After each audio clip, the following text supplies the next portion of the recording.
Texas is not done. Myron Charles flipped that commitment on Saturday from FSU to Texas, but we're here to talk about what is next. I got Justin Wells from Inside Texas. Game executive produced by Shaquille O'Neal, LSU alum. Now it's on Amazon Prime, and it dropped today, September 10th. It's a really cool show. They follow Livy Dunn, Angel Reese, and Jaden Daniels last season at LSU. You guys are going to find it really interesting. Take a look. Can I see how I look before we start? July 1st, 2021, the NIL rule changed. That's the day my life changed. The schools were reaping the benefits of the billions of dollars in TV contracts. For almost 100 years, no one challenged it. Now, the Livy Dunns and the Angel Reeses, they're getting 6- and 7-figure deals. The more eyes you got on you, the more people are gonna try to tear you down. I do get a lot of inappropriate comments. All the stuff that they say on a daily basis is disgusting. You're playing on the biggest stage every week. Angel Reese is not active tonight. Could you expand a little bit more on why Reese didn't play? Yeah, I could, but I won't. I don't have to tell you guys everything that's going on in my life. And now, for the big moment, your 2023 Heisman winner is... I guarantee there's some girl out here who's trying to get their hooks into Jaden Daniels. I'm not going to let anybody take my focus from the game. You don't have to play the money game, but if you want to capitalize, you can do that. I love the game. I can also take care of my family for generations. We thought of everything that would happen in NIL. I would have $100 in my account as one of the star athletes at LSU, and I was confused why. Reebok is a question mark. They didn't reach out to you? No. The whole team is so excited to have you. These athletes are in a pressure cooker. I remember saying that I want to be done, but winning is addicting.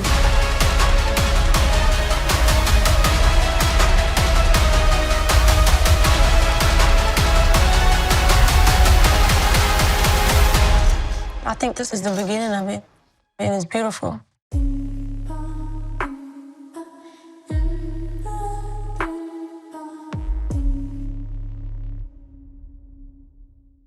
There it is. I told you. Looks good, doesn't it? The money game. It's an inside look at NIL in a way that we have never seen before. Amazon Prime gives a raw and real look at how NIL is shaping NCAA sports and the lives of athletes participating. Really cool perspective. It's all on Amazon Prime. The money game. It's a 6-part series, so you know it's good. You can't tell a great story in one episode. This is 6 parts. It's called The Money Game.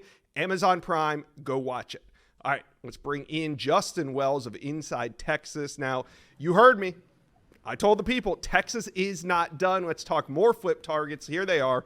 I want to talk about them. Let's start with Edge Javian Hilson. Technically, not a flip because Javian Hilson got ahead of it and decommitted from FSU yesterday.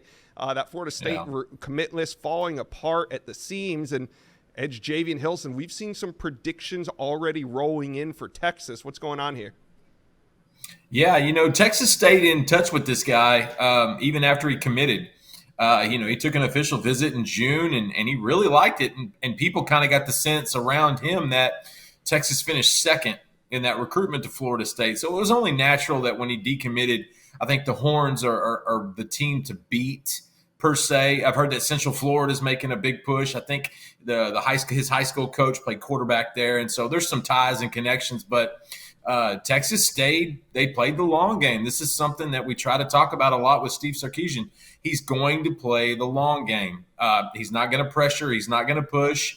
And a lot of times when he sees teams start to falter, he can give those guys a call. Mm-hmm. He can give those coaches, those players a buzz and get them caught up. And that's, I think, where we're at with Javian Hilson. He says he wants to take his decision into December. I'm not sure if it's going to take that long, but he's already decommitted from 2 schools, maybe third time's a charm, and I think Texas is going to be the lead dog going down the stretch. Yeah, usually that third commitment, that's usually the one that sticks. Let's talk about Joseph Mbatchou. You mentioned him to me on the last update, but we didn't really get into him. He's kind of new on the radar for Texas. Tell me about this UF D-line commitment. Yeah, this kid is new to football and recruiting and all of this. Native of Cameroon, his family. Unbelievable. Of all the D-line guys that Texas is looking to flip and looking to stay in touch with in 2025, this guy might have the most upside. Like, he is a raw, moldable piece of clay, no bad habits. As soon as Florida offered, I think he committed maybe 3 or 4 days later. And then the offer train started rolling through. Texas offered, Georgia offered, Auburn. There's so many of them that are in the mix now. He's going to be in Austin this weekend. He's going to take a visit this weekend to watch Texas and UTSA. He's excited. I talked to him last week, and he's eager to kind of see what Texas is all about. He hears that the food and the football are really big in the state of Texas. He wants to try out some barbecue in Austin. I'm sure the Horns will oblige that. But this kid is one that I think we're still trying to figure out his footing. I think he's still trying to figure out his footing of exactly. This thing may go into signing day, I feel like, because again, this is kind of a new realm for him. He's finally on the radar. He's on the rise. And I think you're just going to see a ton of schools start to make big pushes for him. I wouldn't be surprised if USC and Tennessee and a few others got in the mix. This kid has a lot of upside, great frame. Kenny Baker and the Texas staff absolutely love this guy. And so they're excited to get him on campus this weekend and try to make that really strong impression. Yeah, when we talk about late evals, this is like the definition of a late eval. You're seeing Joseph Mbatchou. Yeah, he made an early decision committing to UF, locking down a spot there, but I'm already hearing Georgia buzzing around this one, and it's not going to stop. When you got a defensive lineman that's that big and that raw and that talented, you're going to have a lot of teams coming to kick the tires to see if he wants to maybe, move on from that UF commitment.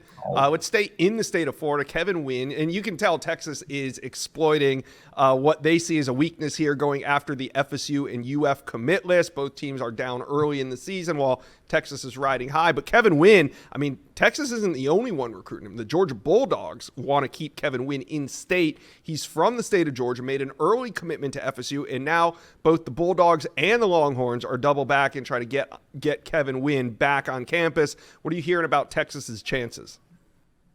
Yeah, I think Texas had some pretty good chances until Georgia got involved. It's hard when the kid is, born and raised in the Peach State. But understand, too, Texas has 2 defensive line commits in this class, Josiah Sharma and Myron Charles. They're going for 4, so they only need 2 more. And Kevin Wynn's on that list, but I think he's a little bit lower on some compared to some of the other ones.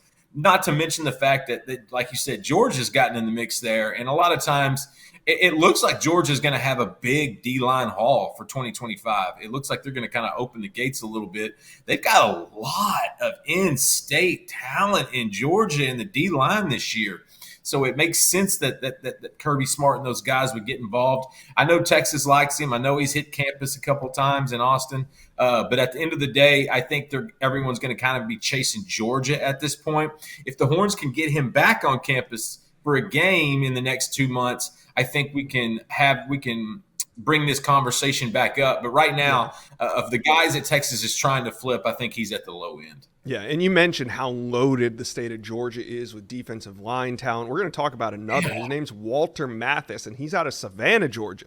Mathis made an early commitment to LSU. He goes about 6'2", 285 pounds, stout, athletic defensive lineman, committed to LSU, but Texas getting involved here. Yeah, as soon as Texas got involved, I almost feel like Bo Davis is trying to follow Kenny Baker's recruiting plan. Because as soon as Texas got involved, LSU jumps in and he commits to LSU pretty quickly. Mm-hmm. I talked to a source within the team a couple days ago about Mathis, and here's the thing. That was a get your spot possibly type of recruitment.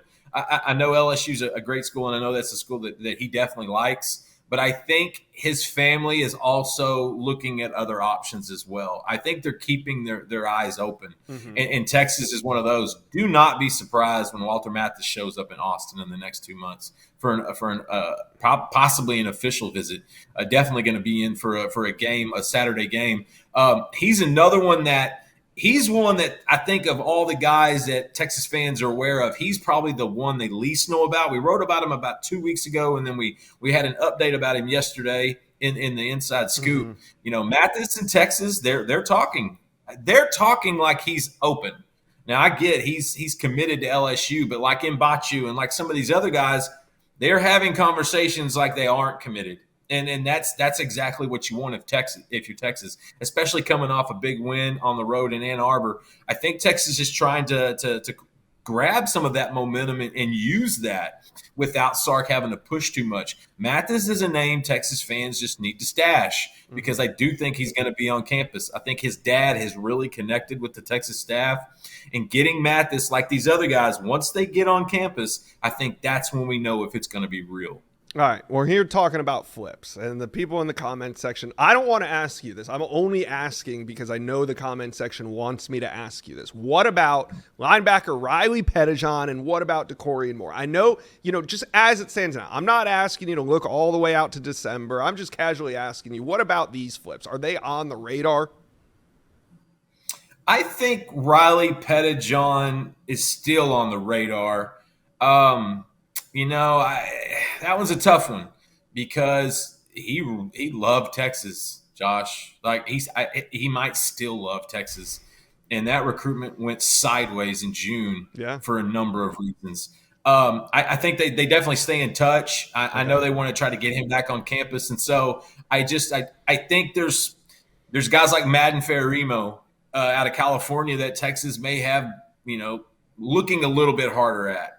Maybe pushing a little bit more, not trying because he's not a kid you have to flip necessarily. He's a guy that they want to get back on campus for a game, and I'm sure they will. So with Pettijohn, they're still in conversations. I wouldn't be surprised if Riley showed back up in Austin. As a matter of fact, listen, that kid loved Texas until mid-June, and that's when it went sideways. For Decorian Moore, I do not see him in Austin. I don't see that as a possibility. Texas has 2 5-stars in this class, Khalik Lockett and Jamie French. They're going to add another one. You could potentially flip a Kelshawn Johnson or a Dalen McCutcheon. They're also still, they're also still messing with Dallas Wilson a little bit. Michael Terry III, the 5-star athlete, that could be your number 3 receiver in Texas class. I just think the way everything went down that last week with Decorian Moore in Texas kind of soured the staff. And so I'd be relatively shocked if Decorian Moore in Texas have any contact. All right, there it is, Texas fans. How we feeling about Hilson, Mbatchou, Wynn, Mathis? Who do you think the next flip will be for the Longhorns? Let me know. Comment section below. Well, you've made it to the end of today's video, but there's hundreds more videos on the On3 Recruits channel for you to check out. And also, while you're here, hit subscribe.